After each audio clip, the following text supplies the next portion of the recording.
Hello guys, welcome back to my YouTube channel.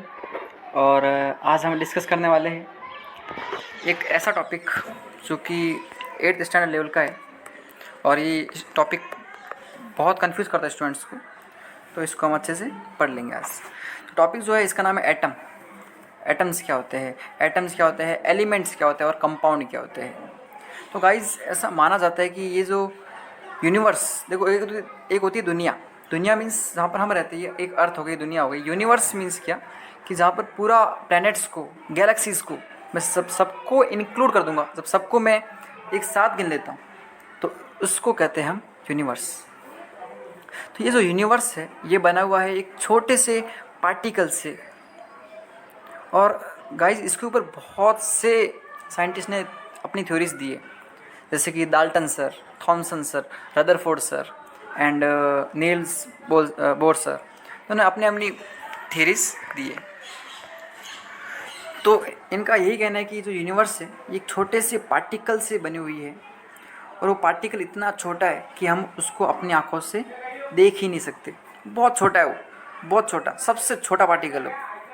और वो particle जो बना हुआ है वो बना, और वो इनडिविजिबल है, ये भी है इनडिविजिबल। इसको हम और तोड़ नहीं सकते। वी कांट ब्रेक दैट, हम उसको तोड़ नहीं सकते। ओके, बहुत छोटा होता है, उसको हम तोड़ नहीं सकते। और वो एटम, ये जो छोटा पार्टिकल है इसको हम कहते हैं एटम। Atom, okay. ये इस तरह होता है, ये करता है, इसका शेप मैं आपको बता देता हूँ ड्रॉ करके। यहाँ पे होता है न्यूक्लियस, इसको मैं एन बोलता हूँ, NUCLEUS, न्यूक्लियस। ओके, इसको मैं शॉर्ट में बोलूँगा एन, एन बोल देते हैं तो क्या ज़्यादा स्पेस करेगा। तो सेंटर में न्यूक्लियस होता है और इस न्यूक्लियस में होता है दो चीज़, एक प्रोटॉन। आप कंफ्यूज मत होइए गाइस, आप बस मैं जो बोल रहा हूँ उस पर फोकस कीजिए, आपको हर कॉन्सेप्ट क्लियर होगा। इसमें होता है प्रोटॉन प्लस यानी और, इसमें प्रोटॉन होता है और होता है इसके अंदर न्यूट्रॉन। न्यूट्रॉन, ओके, प्रोटॉन और न्यूट्रॉन। तो इसमें होता है न्यूक्लियस में होता है एक प्रोटॉन एक न्यूट्रॉन। ये जो प्रोटॉन है, ये जो प्रोटॉन है इसको चार्ज होता है प्लस, प्लस पॉजिटिव चार्ज, ये पॉजिटिव चार्ज होता है। ओके, ये इस तरफ। एंड ये जो न्यूट्रॉन होता है इसको कोई भी चार्ज नहीं होता है, इसको चार्ज नहीं होता है, याद रखो। Neutron does not have any charge, ना प्लस होता है ना माइनस होता है। और ये जो न्यूक्लियस के चारों तरफ जो रिवॉल्व करते हैं, जो मैंने आपको बताया है, इसका ऑर्बिट यानी इसका रास्ता, ये जो मैं बार बार जो डार्क कर रहा हूँ, ये इसको कहते हैं हम इलेक्ट्रॉन। इलेक्ट्रॉन, इसको कहेंगे हम इलेक्ट्रॉन। इलेक्ट्रॉन, ओके, तो ये हो जाएगा इलेक्ट्रॉन। इलेक्ट्रॉन जो है ये न्यूक्लियस के चारों तरफ रिवॉल्व करता है। और गाइस ये एक ऑर्बिट है, ये ऑर्बिट जो होता है ये रास्ता होता है। Orbit is nothing, it's just a way, ये रास्ता। स्टूडेंट को लगता है कि एटम असली में ऐसा दिखता है, बट ऐसा है नहीं। ये तो सिर्फ एक रास्ता बताया मैंने कि इलेक्ट्रॉन जो है सर्कुलर मोशन में रिवॉल्व करेगा। जैसे कि अभी आप यहाँ पर खड़े हो और आप यहाँ से यहाँ गए, तो जब आप जाते हो तो ऐसा थोड़ी ना ये ऐसा डायग्राम बनता है। ये तो सिर्फ शो करने के लिए, रिप्रेजेंटेशन दिखाने के लिए कि भाई रास्ता क्या है और कहाँ से आप कहाँ मूव हुए। तो वैसे ये इलेक्ट्रॉन जो है ये इस तरह रिवॉल्व करता है। तो ये मैंने ये जो बनाया है ये वाला, ये इसका इलेक्ट्रॉन का रास्ता है। ओके, और ये मैंने यहाँ पे आपको 2D में बताया। 2D मीन्स क्या है कि ऐसा हॉरिजॉन्टली रिवॉल्व कर रहा है, बट वर्टिकली वो, बट इतना याद रखो कि सर्कुलर मोशन में रिवॉल्व करता है। ओके, आई होप कि आपको यहाँ तक समझ में आ गया। तो एटम के जो सेंटर में होता है न्यूक्लियस, उसके अंदर प्रोटॉन और न्यूट्रॉन होता है। और इनके जो चारों तरफ, न्यूक्लियस के जो चारों तरफ रिवॉल्यूशन करता है, जो घूमता है, वो होता है इलेक्ट्रॉन, जिसके पास नेगेटिव चार्ज होता है। नेगेटिव चार्ज, नेगेटिव, इलेक्ट्रॉन के पास नेगेटिव चार्ज होता है। ओके, और एक एटम जो होता है उसमें एक बात आपको याद रखना है कि एटम के अंदर जितना प्रोटॉन होता है पॉजिटिव चार्ज, उतना ही इलेक्ट्रॉन होता है नेगेटिव चार्ज।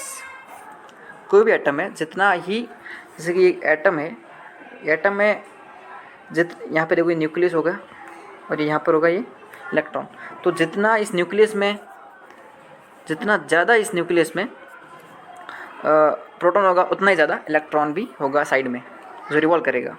ओके, और इसी कि भाई किसमें कितने इलेक्ट्रॉन है कितने प्रोटॉन है, इसी को देखते हुए हम अलग अलग एटम्स को नाम देते हैं और उससे एलिमेंट्स बनते हैं।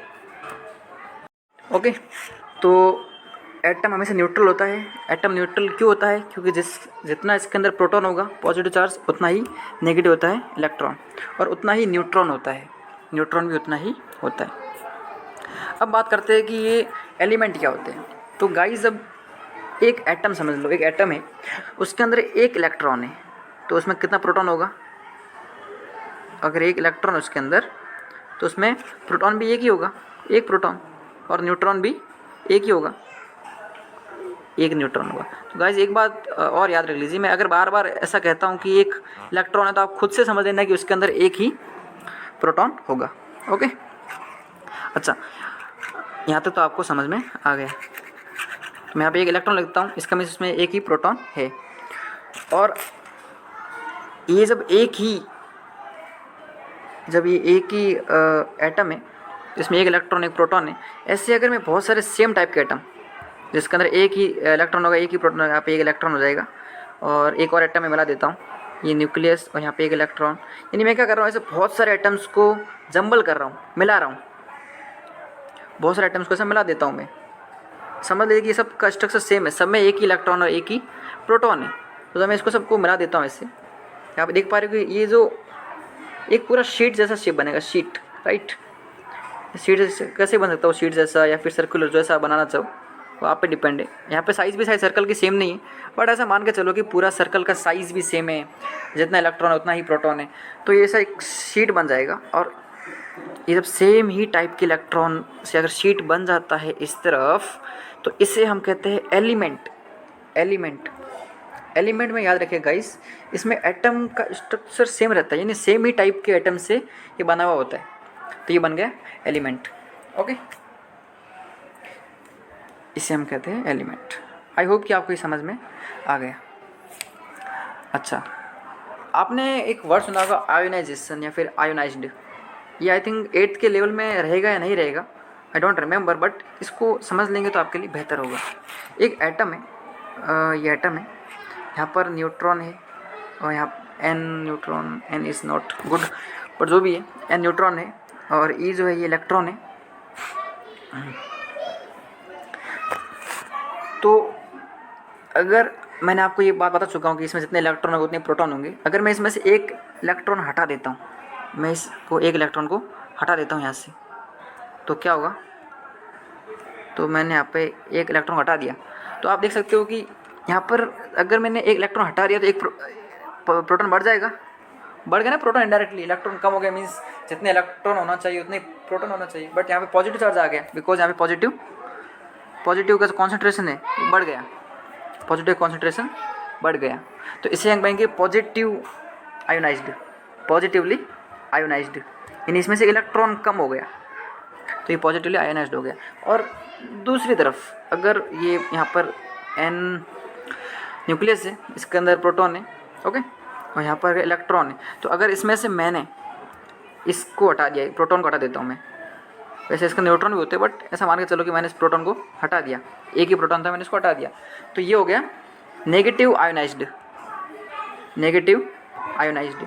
अब इसके ऊपर साइन आएगा माइनस, नेगेटिव आयोनाइज्ड। तो ये पॉजिटिव आयोनाइज्ड, ये नेगेटिव आयोनाइज्ड, आपको शायद समझ में आ गया। ओके, अब कुछ नोमेनक्लेचर्स है या फिर कुछ टर्म है जो आपको पता होना चाहिए एटम से रिलेटेड। वो है, पहला है एटॉमिक नंबर, कि एटॉमिक नंबर क्या होता है। तो गाइज अगर ये एटम है, ये न्यूक्लियस है, यहाँ पर इलेक्ट्रॉन है, तो इसमें एक ही इलेक्ट्रॉन है, तो इसका होगा atomic number 1, because atomic number क्या हो जाएगा इसका 1। अगर किसी एटम में 2 इलेक्ट्रॉन है, समझ लो कि मैंने एक और भी ड्रॉ कर दिया, ये एक और इलेक्ट्रॉन, तो मुझे एक प्लस भी बढ़ाना पड़ेगा, ये प्लस समझ लो 2 प्लस हो गया ना, बैलेंस करना पड़ता है, जितने इलेक्ट्रॉन उतने प्रोटॉन है। तो इसका एटॉमिक नंबर हो जाएगा 2। अगर मैं 3 करता हूँ, 3 कर देता हूँ, इधर प्लस बढ़ा देता हूँ, तो इसका एटॉमिक नंबर हो जाएगा 3। तो atomic number is nothing, it's just number of electron और प्रोटॉन एटम है, यानी किसी भी एटम में या फिर किसी भी एटम के अंदर कितने इलेक्ट्रॉन है, या फिर को आपको याद रखना पड़ेगा वर्ड को, या फिर कितने प्रोटॉन है। क्योंकि अगर हम इलेक्ट्रॉन गिनेंगे वो भी उतने होंगे जितने प्रोटॉन होंगे, दोनों में से कोई भी गिन लो, जितने भी होंगे वो उसका हो जाएगा एटॉमिक नंबर। और एटॉमिक मास क्या होगा कि किसी भी एटम के अंदर दोनों मिलाकर electron plus proton, atomic mass लिख देता हूँ मैं, atomic mass means electron plus proton दोनों मिलाकर कितने होंगे, उसको कहेंगे atomic mass. Indirectly atomic mass जो रहेगा वो एटॉमिक नंबर का डबल रहेगा, बिकॉज अगर कोई एटम है उसके अंदर 2 इलेक्ट्रॉन है तो उसका एटॉमिक नंबर हो गया 2, राइट, 2 हो जाएगा। बट एटॉमिक मास कितना हो जाएगा 4, बिकॉज 2 इलेक्ट्रॉन प्लस 2 प्रोटॉन, जितने इलेक्ट्रॉन है उतने प्रोटॉन है, 2 + 2 4, तो ये इसका एटॉमिक मास हो जाएगा 4, बट एटॉमिक नंबर हो जाएगा 2। ओके, तो ये था atomic number and atomic mass number. और भी कुछ टर्म है, आइसोटोप्स, आइसोबार, उसमें ऐसा माना जाता है कि जिसके पास same number of atomic number but different atomic mass number, that is called as isotope. जिसका एटॉमिक नंबर सेम रहेगा बट एटॉमिक मास नंबर अलग रहेगा।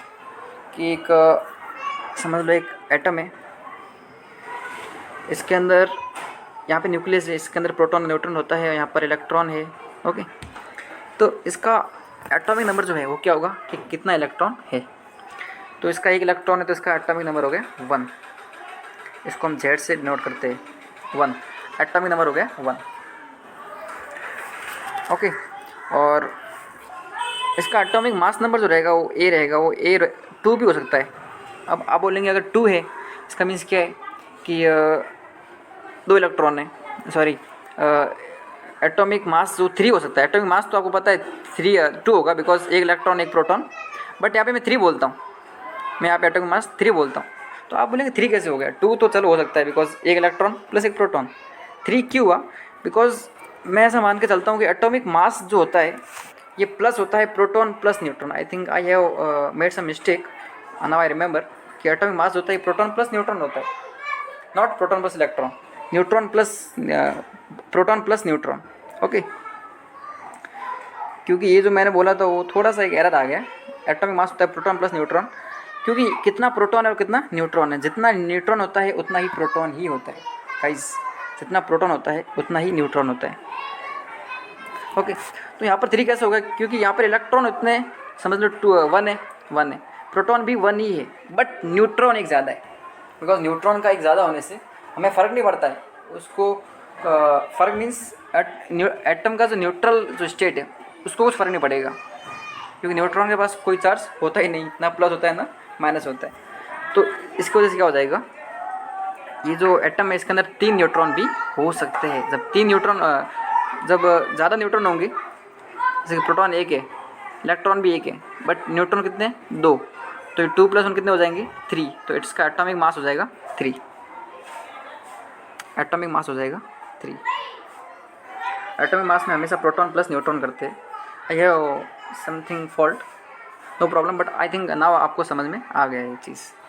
ओके, तो ये तो आइसोटोप, इसका एटॉमिक नंबर 1 है, बट एटॉमिक जो मास नंबर है वो 2 की जगह 3 हो गया, क्योंकि 1 न्यूट्रॉन बढ़ गया। ओके, चलो आगे बढ़ते हैं। आइसोबार जो है वो आइसोटोप्स का आप अपोज ले लो कि विच है same atomic mass number but different atomic number. Okay, इसका एटॉमिक मास नंबर सेम रहेगा, 2 एटम है जिसका एटॉमिक मास नंबर सेम है दोनों का, बट एटॉमिक नंबर अलग है। हो सकता है ना ऐसा, ये न्यूक्लियस है, ये इलेक्ट्रॉन है, न्यूक्लियस है, ये इलेक्ट्रॉन है। तो गाइस इसका भी एटॉमिक मास नंबर 4 है और इसका भी 4 है। Okay, but different atomic number, यानी क्या कि यहाँ पर समझ लो कि 3 न्यूट्रॉन है, 3 न्यूट्रॉन, और प्रोटॉन जो है वो सिर्फ 1 ही है, तो 3 + 1 4। यहाँ पर जो न्यूट्रॉन है वो भी 3 है,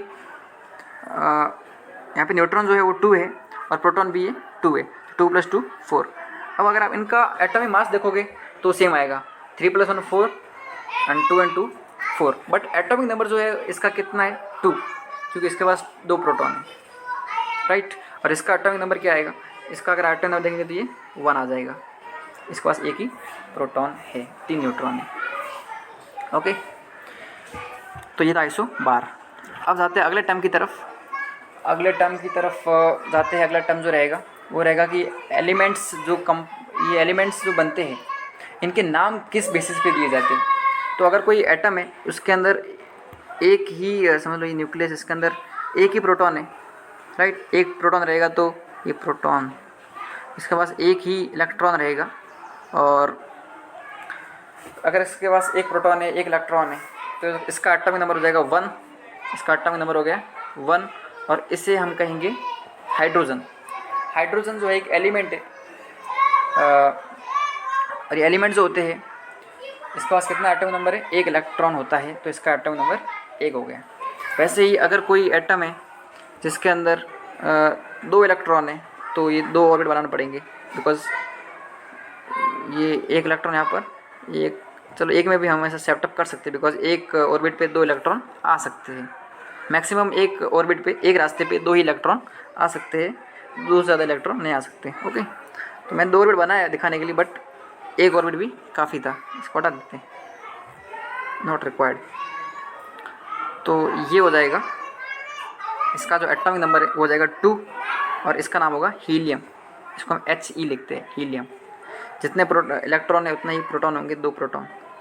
हर बार आई थिंक मैं ड्रॉ नहीं कर पाऊँगा प्रोटॉन, बिकॉज साइज़ अंदर थोड़ा स्मॉल है, ओके।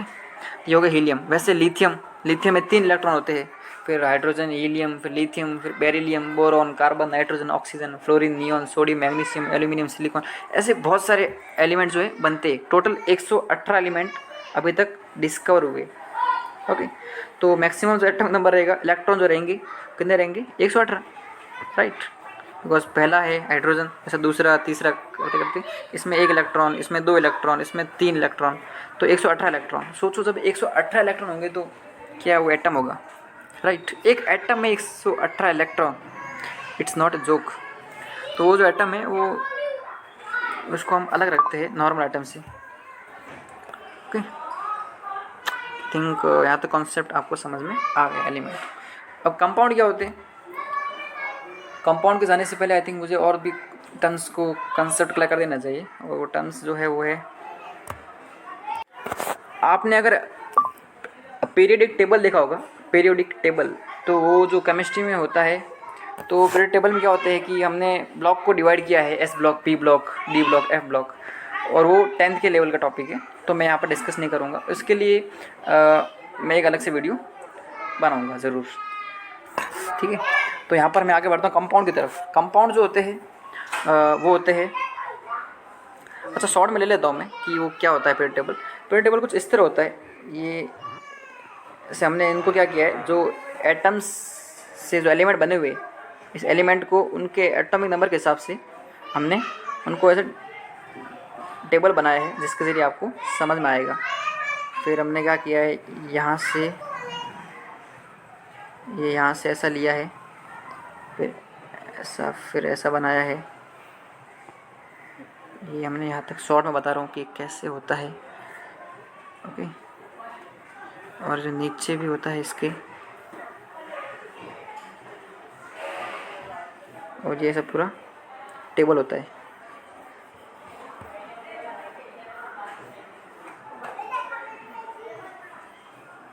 ये कुछ इस तरह टेबल होता है, यहाँ पर भी ऐसा कुछ टेबल होता है। माई drawing is very good, thank you. तो ऐसा कुछ पीरियड टेबल होता है, उसके अंदर हमने इलेक्ट्रॉन एटॉमिक नंबर के हिसाब से हमने उनको रखा हुआ होता है। तो यहाँ पे रखा होता है हाइड्रोजन, बिकॉज सबसे पहले हाइड्रोजन आएगा। फिर हम रखते हैं हीलियम, हीलियम हम यहाँ पे रखते हैं, हीलियम यहाँ पे रखते हैं, यहाँ पर इस साइड, ओके। तो हम यहाँ पे नहीं आएगा, यहाँ पे नहीं आएगा, तो हमने इस तरफ शिफ्ट किया होता है। अब इसमें क्या होता है कि यहाँ से यहाँ साइड जो जितने भी ये होते हैं इनको कहते हैं मेटल। जितने भी एलिमेंट होंगे उनको कहेंगे मेटल, ये मेटल रहेंगे। और ये साइड जो रहेंगे, इसका अपोजिट साइड, इनको कहेंगे नॉन मेटल, नॉन मेटल। और इनके जो बीच में रहेंगे यहाँ पर, इनको कहेंगे हम मेटालॉइड, मेटालॉइड। के मेटालॉइड में आएंगे। ओके, इस तरह हमने इनको डिवाइड किया होता है। और ये जो नीचे जो होते हैं ये होते हैं radio active element. Radio active means जो हमारी जो हम उसको एक्सपोज नहीं कर सकते, ऐसे उनके लिए एक स्पेशल ये रखता है, ट्रीटमेंट लगता है रखने के लिए। ऐसे ही हम सिंपल उनको रिएक्शन नहीं कर पाते क्योंकि उनसे कैंसर जैसी बीमारियां हो सकती है बॉडी के कांटेक्ट में आने पे। Okay, bad for our body. तो ये होते हैं रेडियो एक्टिव एलिमेंट जो नीचे होते हैं इसमें। ये होता है एस ब्लॉक, ये होता है पी ब्लॉक इस साइड का, ये होता है डी ब्लॉक, ये होता है एफ ब्लॉक। तो ये होता है पीरियोडिक टेबल, आपको 10 में भी आएगा और 12th में, और इसको डिस्क्राइब करेंगे अच्छे से, समझ में आएगा रिएक्शन कैसे होती है। ओके, तो हम बात कर रहे थे कंपाउंड की। कंपाउंड जो होता है ये क्या होता है, तो कंपाउंड जो होता है ये होता है जब दो एलिमेंट, अब एलिमेंट्स मीन्स क्या कि कोई भी एलिमेंट में एटम जो रहते हो सेम टाइप के रहते हैं। ओके, तो हम एलिमेंट के एक ही एटम को स्टडी कर लेंगे तो बाकी सबको पढ़ने की कोई ज़रूरत नहीं पड़ेगी, राइट। तो समझ लो ये एक एटम है, ये एटम है और ये एक एटम है, ये दोनों ने अपने आप को कंबाइन कर लिया। कंबाइन मीन्स क्या, दोनों एक दूसरे को मिल गए एक दूसरे से, राइट, कंबाइन हो गए। तो ये जो बना है स्ट्रक्चर, इसको कहेंगे हम मॉलिक्यूल, इनको कहेंगे मॉलिक्यूल। अब यहाँ पर एक एटम है और ये दूसरा एटम है, ये अलग टाइप का एटम है और ये अलग टाइप का एटम है, दोनों मिल गए तो इनको कहेंगे हम कंपाउंड। अब होगा क्या कि एक एटम था तो एक एटम मिल गए। अगर हम पूरा एलिमेंट लेते हैं तो इसमें इसके टाइप के बहुत सारे ये रहेंगे, एटम रहेंगे, और इसका भी अलग अलग टाइप के सेम ये इसी टाइप के एटम्स होंगे। यहाँ पर इस टाइप के होंगे और लेफ्ट हैंड साइड में उसके टाइप के होंगे। ये दोनों क्या करेंगे, अभी इसका ये एटम मिल जाएंगे, इसका ये एटम मिल जाएगा, ये एटम और ये एटम ऐसा मिल जाएगा, ये ऐसा मिल जाएंगे एक दूसरे से। ओके, ये एक दूसरे से मिल जाएंगे। तो ये जब मिलेंगे तो क्या होगा कि सिंगल एटम अगर मिला है तो ये होगा मॉलिक्यूल, और ऐसे बहुत सारे मॉलिक्यूल्स जब मिल जाएंगे तो उसे हम कहेंगे कंपाउंड। कंपाउंड मिल जाएगा, वो कंपाउंड बन जाएगा। तो गाइस जब ऐसे बहुत सारे मॉलिक्यूल्स मिल जाते हैं तो उसे हम एक कंप्लीट फॉर्म को कहेंगे कंपाउंड, वो कंपाउंड बन जाएगा। अब ये कंपाउंड क्यों बनते हैं, ये भी क्वेश्चन दिमाग में आया रहेगा कि एटम कंबाइन क्यों करेंगे। तो ये कंबाइन करने का इसका एक पीछे रीज़न रहता है, वो है ऑक्टेट रूल। ऑक्टेट रूल जो होता है वो मैं आपको बताता हूँ। ऑक्टेट रूल क्या कहता है कि अगर कोई भी एटम है तो एटम के में अंदर क्या न्यूट्रॉन होगा और इलेक्ट्रॉन होगा। न्यूट्रॉन मीन्स वही इसके अंदर प्रोटॉन और न्यूट्रॉन होते हैं। तो nucleus, sorry not neutron, it's nucleus, N means nucleus. तो ये जो एटम है, ये एटम ऑक्टेट रूल के हिसाब से इसके जो फर्स्ट जो ऑर्बिट है, ये इलेक्ट्रॉन का रास्ता, इसमें 2 इलेक्ट्रॉन होना ज़रूरी है, और दूसरे पे 8, दूसरे पे होना 8, 4 5 6 7 8, तीसरे पे होना 2n स्क्वायर तो 3 का स्क्वायर 18, यहाँ पे 18 होना, तो आप ऐसा 18 लगा दो, ठीक है 18। तो ये ऑर्बिट जो है, ये फर्स्ट ऑर्बिट पे 2 इलेक्ट्रॉन, फिर 8 और फिर 18, और आई थिंक 18 नहीं 8, ये कन्फ्यूजन से इसको दूर किया जाए। ये 8 पहले में 2, बहुत से स्टूडेंट बोलते हैं 18 बट 8 होते हैं, दूसरे पे 8, तीसरे पे 8।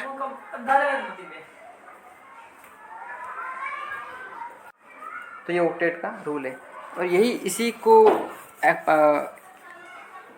एक्सेप्ट करने के लिए ये एटम्स जो है ये कंबाइन होते हैं कि एक एटम है, इसके पास सिर्फ एक ही इलेक्ट्रॉन है बट यहाँ पे 2 होने चाहिए, तो यहाँ पे 1 इलेक्ट्रॉन है तो 1 ही प्रोटॉन है, बट ऑक्टेट रूल के अकॉर्डिंग यहाँ पर 2 इलेक्ट्रॉन होने चाहिए। तो ये क्या करेगा, ये एक एटम के पास जाएगा जिसके पास 1 इलेक्ट्रॉन फ्री होगा, ये उससे कंबाइन हो जाएगा, क्योंकि इलेक्ट्रॉन लेने वाला चाहिए तो इसको कोई इलेक्ट्रॉन देने वाला भी चाहिए, नहीं तो मॉलिक्यूल्स नहीं बन पाएगा और रिएक्शन नहीं होगी। ओके, तो ऑक्टेट रूल यही कहता है कि ये जो एटम होते हैं इनका कंबाइनेशन कैसे होता है। ओके, तो think I have failed last time but I will try my best to explain you. एक एटम है, एग्जांपल लेता हूँ मैं, ये एटम जो है इसका नाम है हाइड्रोजन, इसके पास एक इलेक्ट्रॉन है, हाइड्रोजन। Okay, hydrogen. और एक इसमें एक ही प्रोटॉन होगा। तो गाइस एक इलेक्ट्रॉन है, अभी इसको एक और इलेक्ट्रॉन चाहिए ताकि एक मॉलिक्यूल, इसका जो ऑक्टेट रूल जो है वो एक्सेप्ट कर ले और ये इसका जो क्या बोलते हैं फर्स्ट ऑर्बिट जो है ये पूरा कंप्लीट फिल हो जाए, इसको एक इलेक्ट्रॉन और चाहिए। दूसरी तरफ मैं एक एटम लेता हूँ जो है ऑक्सीजन। ऑक्सीजन ऑक्सीजन में होते हैं इलेक्ट्रॉन 8, पहले पे 2, दूसरे पे 6, मिला के हो जाएंगे 8, 7, 8, 1 2 3 4, नहीं ज़्यादा हो गए, 1 2 3 4 5 6, 6 प्लस 2 8। तो सेकंड ऑर्बिट कितने होने चाहिए? 2 इलेक्ट्रॉन, बट यहाँ पे कितने हैं? 6। तो ये क्या चाहता है कि इसके जो ये सेकंड ऑर्बिट जो इलेक्ट्रॉन है ये फिल हो जाए, तो ये जाएगा हाइड्रोजन के पास, बट हाइड्रोजन के पास एक ही इलेक्ट्रॉन है, तो अगर इसको एक दे देगा तो चलो इसका तो फिल हो गया हाइड्रोजन का, बिकॉज हाइड्रोजन के पास अभी इलेक्ट्रॉन है ही नहीं, उसके लिए अच्छा हो गया क्योंकि उसके पास एक इलेक्ट्रॉन है ही नहीं, उसके लिए अच्छा हो गया ना कि उसका वो ऑक्टेट कंप्लीट हो गया, बिकॉज इलेक्ट्रॉन नहीं रहा चल जाता है, बट इलेक्ट्रॉन रहता है तो ऑक्टेट रूल के अकॉर्डिंग ही रहना है। तो इसने अगर अपना एक इलेक्ट्रॉन दे दिया तो भी इसका फिल नहीं होगा, यानी कि एक और हाइड्रोजन एटम लगेगा। तो हमने एक और हाइड्रोजन एटम लिया और इसको दे दिया, तो अभी इसके पास 2 इलेक्ट्रॉन आ गए, एक इलेक्ट्रॉन यहाँ पे आ गया, एक इलेक्ट्रॉन यहाँ पे आ गया, 8 इलेक्ट्रॉन हो गए। तो यहाँ पर 2 हाइड्रोजन है और एक ऑक्सीजन, एक हाइड्रोजन, ये दूसरा हाइड्रोजन और ये एक ऑक्सीजन। तो आप देख पा रहे हो 2 हाइड्रोजन और एक ऑक्सीजन और एक पूरा मॉलिक्यूल बन गया। तो ये कुछ इस ऐसा बनेगा, ये ऐसा, ये हाइड्रोजन, ये ऑक्सीजन, ये इसे हम कहेंगे H2O। H2O मीन्स 2 हाइड्रोजन है, एक ऑक्सीजन है। H मीन्स हाइड्रोजन कितने हैं? 2 है, और ऑक्सीजन एक ही है। तो ये H2O बना जो कि पानी होता है।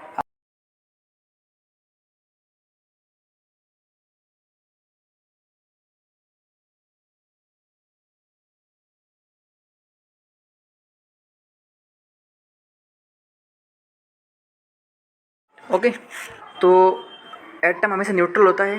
एटम न्यूट्रल क्यों होता है? क्योंकि जितना इसके अंदर प्रोटॉन होगा पॉजिटिव चार्ज, उतना ही नेगेटिव होता है इलेक्ट्रॉन, और उतना ही न्यूट्रॉन होता है, न्यूट्रॉन भी उतना ही होता है। अब बात करते हैं कि ये एलिमेंट क्या होते हैं। तो गाइस अब एक एटम समझ लो, एक एटम है, उसके अंदर एक इलेक्ट्रॉन है, तो उसमें कितना प्रोटॉन होगा? अगर एक इलेक्ट्रॉन उसके अंदर, तो उसमें प्रोटॉन भी एक ही होगा, एक प्रोटॉन, और न्यूट्रॉन भी एक ही होगा, एक न्यूट्रॉन होगा। तो गाइज एक बात और याद रख लीजिए, मैं अगर बार बार ऐसा कहता हूँ कि एक इलेक्ट्रॉन है, तो आप खुद से समझ लेना कि उसके अंदर एक ही प्रोटॉन होगा। ओके, अच्छा, यहाँ तक तो आपको समझ में आ गया। तो मैं यहाँ पे एक इलेक्ट्रॉन लिखता हूँ, इसका मीन्स उसमें एक ही प्रोटॉन है। और ये जब ये एक ही एटम है, इसमें एक इलेक्ट्रॉन एक प्रोटॉन है, ऐसे अगर मैं बहुत सारे सेम टाइप के एटम जिसके अंदर एक ही इलेक्ट्रॉन होगा, एक ही प्रोटॉन होगा, यहाँ पे एक इलेक्ट्रॉन हो जाएगा, और एक और एटम में मिला देता हूँ, ये न्यूक्लियस, और यहाँ पे एक इलेक्ट्रॉन, यानी मैं क्या कर रहा हूँ, ऐसे बहुत सारे एटम्स को जंबल कर रहा हूँ, मिला रहा हूँ, बहुत सारे एटम्स को ऐसा मिला देता हूँ मैं। समझ लीजिए कि ये सब का स्ट्रक्चर सेम है, सब में एक ही इलेक्ट्रॉन और एक ही प्रोटॉन है, तो मैं इसको सबको मिला देता हूँ ऐसे। आप देख पा रहे हो कि ये जो एक पूरा शीट जैसा शेप बनेगा, शीट, राइट। शीट कैसे बन सकता हो, शीट जैसा या फिर सर्कुलर, जो ऐसा बनाना चाहो वो आप पे डिपेंड है। यहाँ पे साइज़ भी शायद सर्कल की सेम नहीं है, बट ऐसा मान के चलो कि पूरा सर्कल का साइज़ भी सेम है, जितना इलेक्ट्रॉन है उतना ही प्रोटॉन है, तो ये ऐसा एक शीट बन जाएगा। और ये जब सेम ही टाइप के इलेक्ट्रॉन से अगर शीट बन जाता है इस तरफ, तो इसे हम कहते हैं एलिमेंट। एलिमेंट में याद रखिए गाइस, इसमें एटम का स्ट्रक्चर सेम रहता है, यानी सेम ही टाइप के एटम से ये बना हुआ होता है, तो ये बन गया एलिमेंट। ओके, इसे हम कहते हैं एलिमेंट। आई होप कि आपको ये समझ में आ गया। अच्छा, आपने एक वर्ड सुना होगा आयोनाइजेशन या फिर आयोनाइज्ड, ये आई थिंक 8th के लेवल में रहेगा या नहीं रहेगा, आई डोंट रिमेंबर, बट इसको समझ लेंगे तो आपके लिए बेहतर होगा। एक एटम है, ये एटम है, यहाँ पर न्यूट्रॉन है, और यहाँ n neutron, n is not good, पर जो भी है n न्यूट्रॉन है, और E जो है ये इलेक्ट्रॉन है। तो अगर मैंने आपको ये बात बता चुका हूँ कि इसमें जितने इलेक्ट्रॉन होंगे उतने प्रोटॉन होंगे, अगर मैं इसमें से एक इलेक्ट्रॉन हटा देता हूँ, मैं इसको एक इलेक्ट्रॉन को हटा देता हूँ यहाँ से, तो क्या होगा? तो मैंने यहाँ पे एक इलेक्ट्रॉन हटा दिया, तो आप देख सकते हो कि यहाँ पर अगर मैंने एक इलेक्ट्रॉन हटा दिया तो एक प्रोटॉन बढ़ जाएगा, बढ़ गया ना प्रोटॉन इनडायरेक्टली। इलेक्ट्रॉन कम हो गया मीन्स जितने इलेक्ट्रॉन होना चाहिए उतने प्रोटॉन होना चाहिए, बट यहाँ पे पॉजिटिव चार्ज आ गया, बिकॉज यहाँ पे पॉजिटिव का कॉन्सेंट्रेशन है बढ़ गया, पॉजिटिव कॉन्सेंट्रेशन बढ़ गया, तो इसे हम कहेंगे पॉजिटिव आयोनाइज्ड, पॉजिटिवली आयोनाइज्ड, यानी इसमें से इलेक्ट्रॉन कम हो गया तो ये पॉजिटिवली आयोनाइज्ड हो गया। और दूसरी तरफ अगर ये यहाँ पर एन न्यूक्लियस है, इसके अंदर प्रोटॉन है, ओके, और यहाँ पर इलेक्ट्रॉन है, तो अगर इसमें से मैंने इसको हटा दिया, प्रोटॉन को हटा देता हूँ मैं, वैसे इसका न्यूट्रॉन भी होते हैं बट ऐसा मान के चलो कि मैंने इस प्रोटॉन को हटा दिया, एक ही प्रोटॉन था मैंने इसको हटा दिया, तो ये हो गया नेगेटिव आयोनाइज्ड, नेगेटिव आयोनाइज्ड। अब इसके ऊपर साइन आएगा माइनस, नेगेटिव आयोनाइज्ड, तो ये पॉजिटिव आयोनाइज्ड, ये नेगेटिव आयोनाइज्ड, आपको शायद समझ में आ गया, ओके। अब कुछ नोमेनक्लेचर्स है या फिर कुछ टर्म है जो आपको पता होना चाहिए एटम से रिलेटेड, वो है पहला है एटॉमिक नंबर, कि एटॉमिक नंबर क्या होता है। तो गाइज अगर ये एटम है, ये न्यूक्लियस है, यहाँ पर इलेक्ट्रॉन है, तो इसमें एक ही इलेक्ट्रॉन है तो इसका होगा atomic number 1, because atomic number क्या हो जाएगा इसका 1। अगर किसी एटम में 2 इलेक्ट्रॉन है, समझ लो कि मैंने एक और भी ड्रॉ कर दिया, ये एक और इलेक्ट्रॉन, तो मुझे एक प्लस भी बढ़ाना पड़ेगा, ये प्लस समझ लो 2 प्लस हो गया ना, बैलेंस करना पड़ता है, जितने इलेक्ट्रॉन उतने प्रोटॉन है, तो इसका एटॉमिक नंबर हो जाएगा 2। अगर मैं 3 करता हूँ, 3 कर देता हूँ, इधर प्लस बढ़ा देता हूँ, तो इसका एटॉमिक नंबर हो जाएगा 3। तो atomic number is nothing, it's just number of electron और प्रोटॉन एटम हैव, यानी किसी भी एटम में या फिर किसी भी एटम के अंदर कितने इलेक्ट्रॉन है, या फिर को आपको याद रखना पड़ेगा वर्ड को, या फिर कितने प्रोटॉन है, क्योंकि अगर हम इलेक्ट्रॉन गिनेंगे वो भी उतने होंगे जितने प्रोटॉन होंगे, दोनों में से कोई भी गिन लो, जितने भी होंगे वो उसका हो जाएगा एटॉमिक नंबर। और एटॉमिक मास क्या होगा कि किसी भी एटम के अंदर दोनों मिलाकर electron plus proton, atomic mass लिख देता हूँ मैं, atomic mass means electron plus proton दोनों मिलाकर कितने होंगे, उसको कहेंगे atomic mass. Indirectly atomic mass जो रहेगा वो एटॉमिक नंबर का डबल रहेगा, बिकॉज अगर कोई एटम है उसके अंदर 2 इलेक्ट्रॉन है तो उसका एटॉमिक नंबर हो गया 2, राइट, 2 हो जाएगा, बट एटॉमिक मास कितना हो जाएगा 4, बिकॉज 2 इलेक्ट्रॉन प्लस 2 प्रोटॉन, जितने इलेक्ट्रॉन है उतने प्रोटॉन है, 2 + 2 4, तो ये इसका एटॉमिक मास हो जाएगा 4, बट एटॉमिक नंबर हो जाएगा 2, ओके। तो ये था atomic number and atomic mass number. और भी कुछ टर्म है, आइसोटोप्स, आइसोबार, उसमें ऐसा माना जाता है कि जिसके पास same number of atomic number but different atomic mass number, that is called as isotope, जिसका एटॉमिक नंबर सेम रहेगा बट एटॉमिक मास नंबर अलग रहेगा। कि एक समझ लो एक एटम है, इसके अंदर यहाँ पे न्यूक्लियस है, इसके अंदर प्रोटॉन न्यूट्रॉन होता है, यहाँ पर इलेक्ट्रॉन है, ओके, तो इसका एटॉमिक नंबर जो है वो क्या होगा कि कितना इलेक्ट्रॉन है, तो इसका एक इलेक्ट्रॉन है तो इसका एटॉमिक नंबर हो गया 1, इसको हम Z से डिनोट करते हैं 1, एटॉमिक नंबर हो गया 1, ओके। और इसका एटॉमिक मास नंबर जो रहेगा वो A रहेगा, वो A2 भी हो सकता है। अब आप बोलेंगे अगर 2 है इसका मीन्स क्या है कि 2 इलेक्ट्रॉन है, सॉरी एटॉमिक मास जो 3 हो सकता है, एटॉमिक मास तो आपको पता है 2 होगा बिकॉज एक इलेक्ट्रॉन एक प्रोटॉन, बट यहाँ पे मैं 3 बोलता हूँ, मैं यहाँ पे एटॉमिक मास 3 बोलता हूँ, तो आप बोलेंगे 3 कैसे हो गया, 2 तो चलो हो सकता है बिकॉज एक इलेक्ट्रॉन प्लस एक प्रोटॉन, 3 क्यों हुआ, बिकॉज मैं ऐसा मान के चलता हूँ कि एटॉमिक मास जो होता है ये प्लस होता है proton plus neutron, I think I have made some mistake, now I remember कि एटॉमिक मास जो होता है प्रोटॉन प्लस न्यूट्रॉन होता है, not proton plus electron, neutron plus proton plus neutron, okay. क्योंकि ये जो मैंने बोला था वो थोड़ा सा एक एरर आ गया, एटॉमिक मास होता है प्रोटॉन प्लस न्यूट्रॉन, क्योंकि कितना प्रोटॉन है और कितना न्यूट्रॉन है, जितना न्यूट्रॉन होता है उतना ही प्रोटॉन ही होता है, गाइस, जितना प्रोटॉन होता है उतना ही न्यूट्रॉन होता है। ओके, तो यहाँ पर 3 कैसे होगा, क्योंकि यहाँ पर इलेक्ट्रॉन उतने, समझ लो 1 है, 1 है, प्रोटॉन भी 1 ही है, बट न्यूट्रॉन एक ज़्यादा है। बिकॉज न्यूट्रॉन का एक ज़्यादा होने से हमें फ़र्क नहीं पड़ता है उसको, फ़र्क मीन्स एटम का जो न्यूट्रल जो स्टेट है उसको कुछ फ़र्क नहीं पड़ेगा, क्योंकि न्यूट्रॉन के पास कोई चार्ज होता ही नहीं, ना प्लस होता है ना माइनस होता है। तो इसकी वजह से क्या हो जाएगा, ये जो एटम है इसके अंदर 3 न्यूट्रॉन भी हो सकते हैं। जब 3 न्यूट्रॉन, जब ज़्यादा न्यूट्रॉन होंगे, जैसे कि प्रोटॉन 1 है, इलेक्ट्रॉन भी 1 है, बट न्यूट्रॉन कितने हैं, 2, तो 2 + 1 कितने हो जाएंगे, 3, तो इसका एटॉमिक मास हो जाएगा 3, एटॉमिक मास हो जाएगा 3। एटॉमिक मास में हमेशा प्रोटॉन प्लस न्यूट्रॉन करते हैं। I have something fault, no problem, but I think now आपको समझ में आ गया ये चीज़। ओके, तो ये तो आइसोटोप, इसका एटॉमिक नंबर 1 है, बट एटॉमिक जो मास नंबर है वो 2 की जगह 3 हो गया, क्योंकि एक न्यूट्रॉन बढ़ गया। ओके, चलो आगे बढ़ते हैं। आइसोबार जो है वो आइसोटोप्स का आप अपोजिट ले लो, कि विच है same atomic mass number but different atomic number. Okay, इसका एटॉमिक मास नंबर सेम रहेगा, 2 एटम है, इसका एटॉमिक मास नंबर सेम है दोनों का, बट एटॉमिक नंबर अलग है। हो सकता है ना ऐसा, ये न्यूक्लियस है, ये इलेक्ट्रॉन है, न्यूक्लियस है, ये इलेक्ट्रॉन है। तो गाइस इसका भी एटॉमिक मास नंबर 4 है और इसका भी 4 है। Okay, but different atomic number, यानी क्या कि यहाँ पर समझ लो कि 3 न्यूट्रॉन है, 3 न्यूट्रॉन, और प्रोटॉन जो है वो सिर्फ एक ही है, तो 3 + 1 4। यहाँ पर जो न्यूट्रॉन है वो भी 3 है, यहाँ पे न्यूट्रॉन जो है वो 2 है, और प्रोटॉन भी है 2 है, 2 + 2 4। अब अगर आप इनका एटॉमिक मास देखोगे तो सेम आएगा, 3 + 1 4 and 2 and 2 4, but atomic number जो है इसका कितना है, 2, क्योंकि इसके पास 2 प्रोटॉन है, राइट।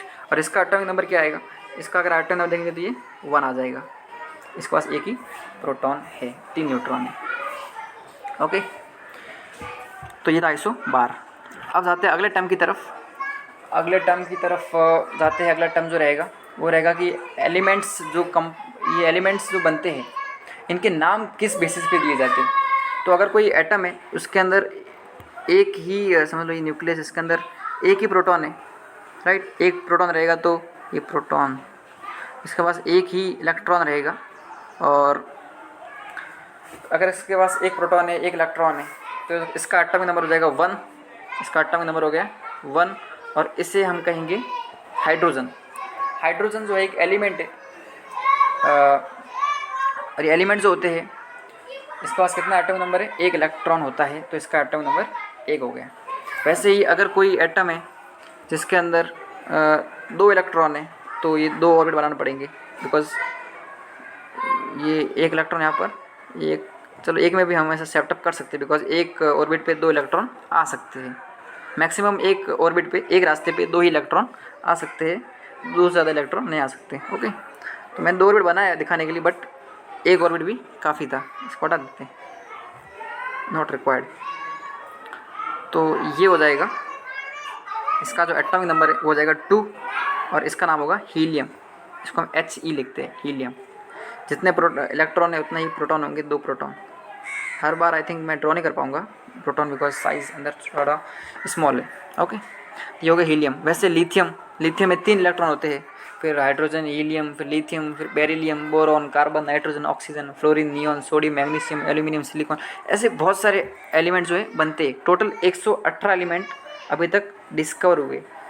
ओके, तो मैक्सिमम जो एटॉमिक नंबर रहेगा, इलेक्ट्रॉन जो रहेंगे कितने रहेंगे, 118, राइट, बिकॉज पहला है हाइड्रोजन, ऐसे दूसरा तीसरा करते करते इसमें 1 इलेक्ट्रॉन, इसमें 2 इलेक्ट्रॉन, इसमें 3 इलेक्ट्रॉन, तो 118 इलेक्ट्रॉन। सोचो जब 118 इलेक्ट्रॉन होंगे तो क्या वो एटम होगा, राइट। एक एटम में 118 electron, it's not a joke. तो वो जो एटम है वो, उसको हम अलग रखते हैं नॉर्मल एटम से।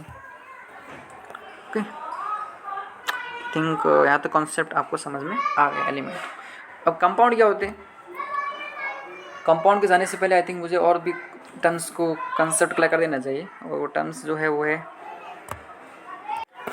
आपने अगर पीरियोडिक टेबल देखा होगा, पीरियोडिक टेबल, तो वो जो केमिस्ट्री में होता है तो पीरियड टेबल में क्या होता है कि हमने ब्लॉक को डिवाइड किया है, S block, P block, D block, F block, और वो 10th के लेवल का टॉपिक है, तो मैं यहाँ पर डिस्कस नहीं करूँगा। इसके लिए मैं एक अलग से वीडियो बनाऊँगा ज़रूर, ठीक है। तो यहाँ पर मैं आगे बढ़ता हूँ कंपाउंड की तरफ। कंपाउंड जो होते हैं वो होते हैं, अच्छा शॉर्ट में ले लेता हूँ मैं कि वो क्या होता है पीरियड टेबल। पीरियड टेबल कुछ इस तरह होता है, ये से हमने इनको क्या किया है, जो एटम्स से जो एलिमेंट बने हुए, इस एलिमेंट को उनके एटॉमिक नंबर के हिसाब से हमने उनको ऐसे टेबल बनाया है जिसके ज़रिए आपको समझ में आएगा। फिर हमने क्या किया है, यहाँ से ये यहाँ से ऐसा लिया है, फिर ऐसा बनाया है। ये हमने यहाँ तक शॉर्ट में बता रहा हूँ कि कैसे होता है, ओके। और जो नीचे भी होता है इसके, और ये सब पूरा टेबल होता है।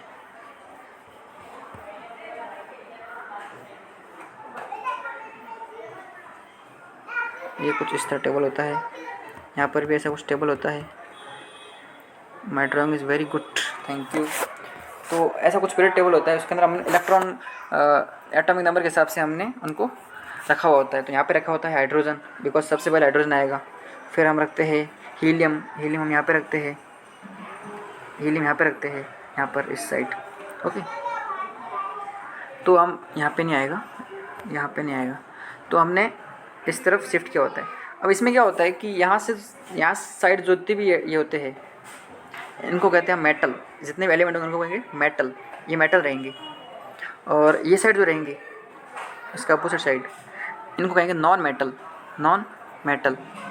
और इनके जो बीच में रहेंगे यहाँ पर, इनको कहेंगे हम metalloid, metalloid.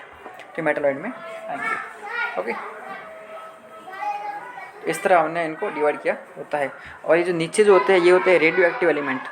Radio active means जो हमारी, जो हम जिनको एक्सपोज नहीं कर सकते, ऐसे उनके लिए एक स्पेशल ये रखता है, ट्रीटमेंट लगता है रखने के लिए।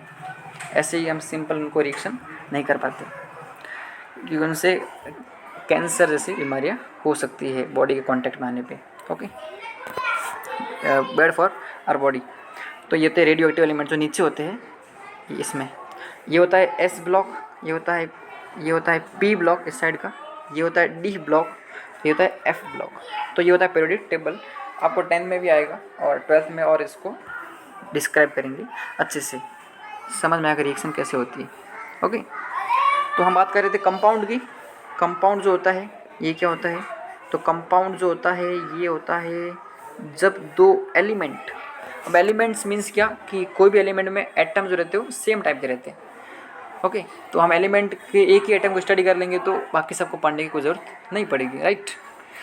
तो समझ लो ये एक एटम है, ये एटम है और ये एक एटम है, ये दोनों ने अपने आप को कंबाइन कर लिया।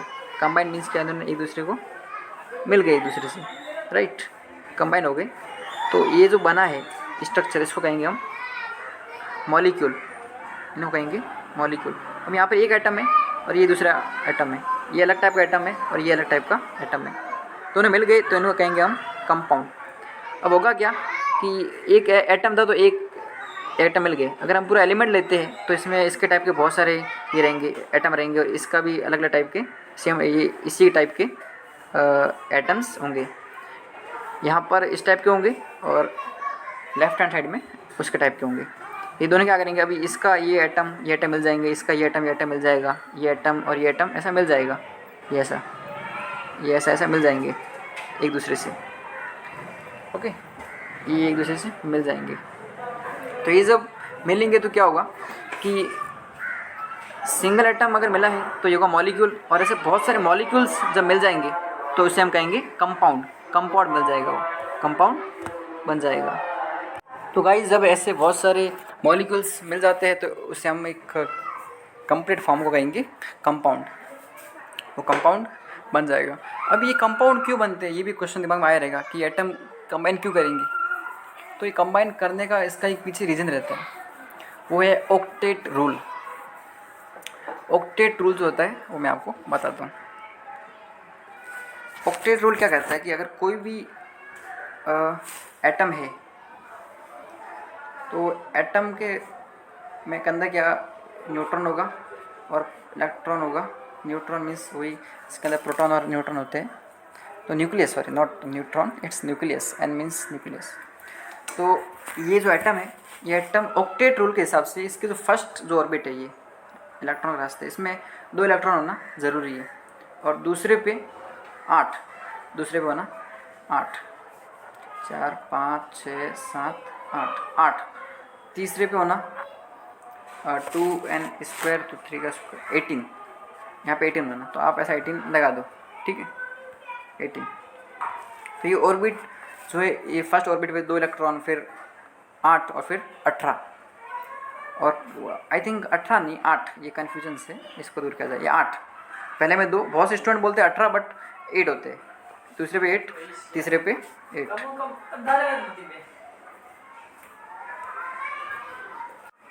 तो ये ऑक्टेट का रूल है, और यही इसी को एक्सेप्ट करने के लिए ये एटम्स जो है ये कंबाइन होते हैं कि एक एटम है, इसके पास सिर्फ एक ही इलेक्ट्रॉन है, बट यहाँ पे 2 होने चाहिए, तो यहाँ पे 1 इलेक्ट्रॉन है तो 1 ही प्रोटॉन है, बट ऑक्टेट रूल के अकॉर्डिंग यहाँ पर 2 इलेक्ट्रॉन होने चाहिए।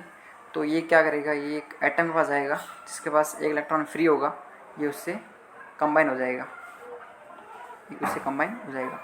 क्योंकि इलेक्ट्रॉन लेने वाला चाहिए तो इसको कोई इलेक्ट्रॉन देने वाला भी चाहिए, नहीं तो मॉलिक्यूल्स नहीं बन पाएगा और रिएक्शन नहीं होगी। ओके, तो ऑक्टेट रूल यही कहता है कि ये जो एटम होते हैं इनका कंबाइनेशन कैसे होता है। ओके, तो think I have failed last time but I will try my best to explain you. एक एटम है, एग्जांपल लेता हूँ मैं। ये एटम जो है इसका नाम है हाइड्रोजन, इसके पास 1 इलेक्ट्रॉन है, हाइड्रोजन। ओके, हाइड्रोजन, और एक इसमें 1 ही प्रोटॉन होगा। तो गाइस 1 इलेक्ट्रॉन है, अभी इसको 1 और इलेक्ट्रॉन चाहिए ताकि एक मॉलिक्यूल इसका जो ऑक्टेट रूल जो है वो एक्सेप्ट कर ले, और ये इसका जो क्या बोलते हैं फर्स्ट ऑर्बिट जो है ये पूरा कंप्लीट फिल हो जाए, इसको 1 इलेक्ट्रॉन और चाहिए। दूसरी तरफ मैं एक एटम लेता हूँ जो है ऑक्सीजन। ऑक्सीजन में होते हैं इलेक्ट्रॉन 8, पहले पे 2, दूसरे पे 6, मिला के हो जाएंगे 8, 7 8, 1 2 3 4, नहीं ज़्यादा हो गए, 1 2 3 4 5 6, 6 प्लस 2 8।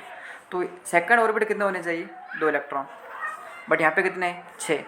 तो ये क्या चाहता है कि इसके जो ये सेकंड ऑर्बिट जो इलेक्ट्रॉन है ये फिल हो जाए, तो ये जाएगा हाइड्रोजन के पास, बट हाइड्रोजन के पास 1 ही इलेक्ट्रॉन है, तो अगर इसको 1 दे देगा तो चलो इसका तो फिल हो गया हाइड्रोजन का, बिकॉज हाइड्रोजन के पास अभी इलेक्ट्रॉन है ही नहीं, उसके लिए अच्छा हो गया, क्योंकि उसके पास 1 इलेक्ट्रॉन है ही नहीं, उसके लिए अच्छा हो गया ना कि उसका वो ऑक्टेट कंप्लीट हो गया, बिकॉज इलेक्ट्रॉन नहीं रहा चल जाता है, बट इलेक्ट्रॉन रहता है तो ऑक्टेट रूल के अकॉर्डिंग ही रहना है। तो इसने अगर अपना 1 इलेक्ट्रॉन दे दिया तो भी इसका फिल नहीं होगा, यानी कि एक और हाइड्रोजन एटम लगेगा। तो हमने 1 और हाइड्रोजन एटम लिया और इसको दे दिया, तो अभी इसके पास 2 इलेक्ट्रॉन आ गए, 1 इलेक्ट्रॉन यहाँ पे आ गया, 1 इलेक्ट्रॉन यहाँ पे आ गया, 8 इलेक्ट्रॉन हो गए। तो यहाँ पर 2 हाइड्रोजन है और 1 ऑक्सीजन, 1 हाइड्रोजन, ये दूसरा हाइड्रोजन और ये 1 ऑक्सीजन। तो आप देख पा रहे हो 2 हाइड्रोजन और 1 ऑक्सीजन और एक पूरा मॉलिक्यूल बन गया। तो ये कुछ इस ऐसा बनेगा, ये ऐसा, ये हाइड्रोजन, ये ऑक्सीजन, ये इसे हम कहेंगे H2O। H2O मीन्स 2 हाइड्रोजन है, 1 ऑक्सीजन है। H मीन्स हाइड्रोजन कितने हैं, 2 है, और ऑक्सीजन 1 ही है। तो ये H2O बना, जो कि पानी होता है।